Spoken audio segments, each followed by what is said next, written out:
Odun keenya ammas akkuma itti fufetti jira waraanni kaaba Itoophiyaa keessatti deemaa jiru gara lixa Gondaritti babal'achaa akka jiru beekame. Baatii sadaasa darbee irraa eegalee waraanni Tigraay keessatti deemaa jiru naannolee ollaatti babal'atee guutuu biyyattii keessatti lubbuu fi qabeenya hedduu mancaasuun itti fufeetti jira. Waraanni kaabaa kun naannolee Affaarii fi Amaaraa keessatti erga babal'atee baatii lama kan lakkoofse yoo ta'u godinoota Gondar Kibbaam, Kaabaam, Walloo Kaabaa fi Kibbaa akkasumas godina Waagmiiraa keessatti lolamaati ture. Deenya kanammoo dirreen waraanaa biraan karaa Gondar lixaatiin banamuu fi miidhaan qaqqabuu isaa mootummaan naannoo Amaaraa himataati jira.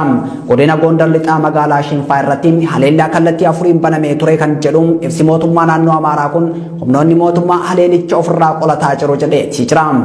Bulchaa godina Gondar lixaa kan ta'an obbo Dassaalany Xaasaw ibsa Amaaraa Miidiyaa Koorporeeshiniif kennaniin lolli itti fufuun ibsaniin haleellaa kanaaf hidhattoonni Qimaantii fi humnoota Tigraay gaafatama taasisaniiti jiru.